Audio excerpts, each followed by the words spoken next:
Hey guys, this is your green screen tutorial for OBS, and if there's anything that I didn't go over well in this video, it may be because I explained it in my first video, which is just called How to Stream OBS. And yeah, I hope you enjoy the tutorial.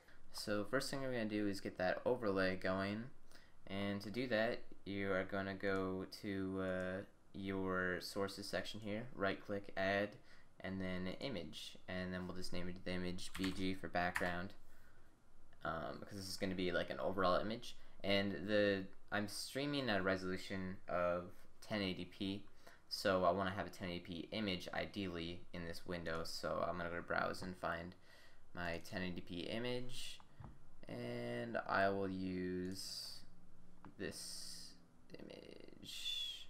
Actually, wait, I'll use this one. Okay, and just make sure that it fits the window. And yes, that's the background image. And depending on how you set up your stream, you won't be able to see anything past this point, so it won't really matter. I mean, you can make something that's just a background for just like right here, but if you have like a 4x3 game. But I'm just gonna, it's probably better to just make something that goes all the way across, just in case your game that you don't want it to fit all the way around, you want to have a border, or just for the sake of completeness. But yeah, so that's a background image, and now we're also gonna have my camera. I'll just throw that on here, and you see I enabled camera and nothing happened because the BG background is in the top of the sources. And to change it, you can either right click and go to order and move down, or you you can change it by holding control and then going up and down. So I'll do this, and then I'll resize my camera here. Okay, and as you can see, I don't have the green screen activated, so I can show you what it looks like without the green screen. Got my water bottle right here. So basically, what you see behind me, the green screen, is I've found that when I originally started using green screens, I thought that a brighter, more vibrant green was going to be the most effective. But I've found that what happens is that with your hair and with headsets and all that kind of stuff, if you have a really bright green behind you, and that's what you're using for your green screen is a bright green, then you'll start to get like weird stuff happening with your hair, getting like fuzzy like effects, and also with like headphones when it shines. Anywhere where it's like white light, it'll start to kind of have like it might bleed through on the green screen basically, and you'll start to have like weird things happen. And so what I found is that a kind of like a darker, as long as the green is really it just has to be really even, and darker is actually kind of better for what I've found. And maybe unless you have like a really perfect like lighting setup. I mean, I'm literally just using my room light and then a lamp. And if I turn the lamp off, then it won't be even lighting. And that causes problems because now you can see that like over here it's okay, but over here it's way too dark. And you want it to keep its green. You just kind of want it. I found that a dark green is best. And the way to adjust that, it just depends on your mic or your webcam. If you have a Logitech webcam, which is a pretty good chance that you have a Logitech webcam unless you're just using your laptop, then I can show you this, which is what shows up for my webcam. I think most of them have the advanced settings. Basically, you have the webcam control, and then, put my autofocus all the way. There. But there's an advanced settings tab you can get to. Sometimes if you go, it shows up with this thing, and then you have to click on the little tab on the bottom, advanced settings. And yeah, so if hopefully whatever webcam you have has something that allows you to adjust the white balance. I found that the white balance actually is really important, and I don't really want to change it because then I've had like a perfect setup, but I'll just kind of show you that it kind of like makes you whiter or more orangey or whatever. And I found that you want a very specific, like, it just changes the color to green, and that's important because you kind of want a green that's gonna be I don't know, green. I don't know. And then color intensity, I figured that having the color intensity super high would make it way better for the green screen, but I found that it actually doesn't. And contrast, you don't want to go too high on that because the more contrast you have, the more that you'll have differences in your green screen.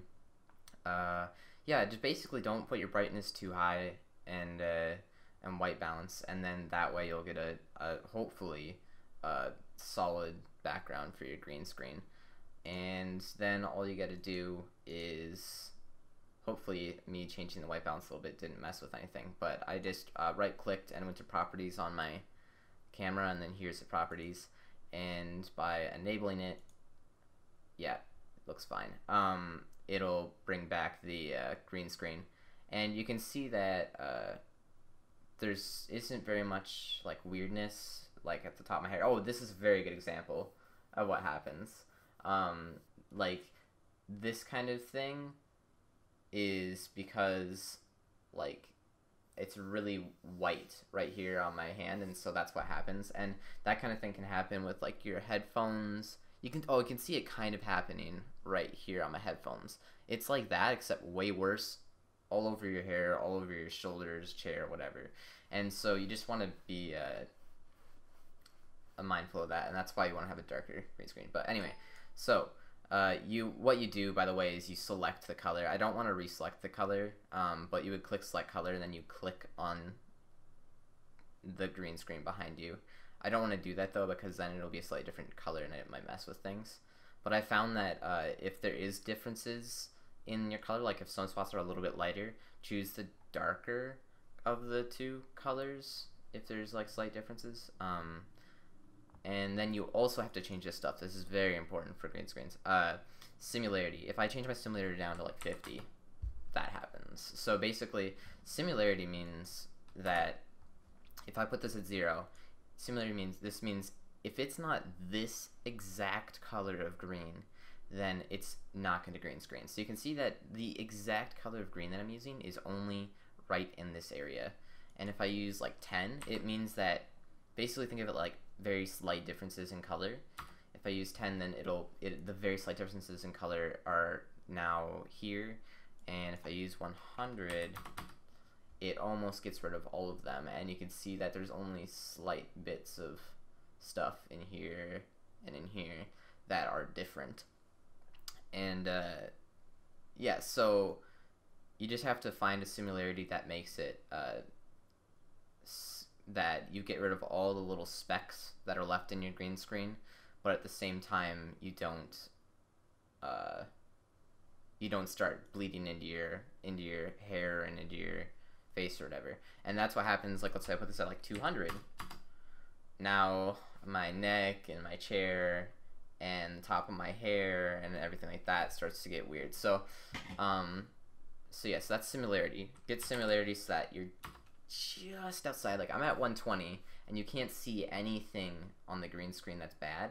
But if I put it at like 110, you'll start to see at the very corners some stuff. So I'm just outside that range.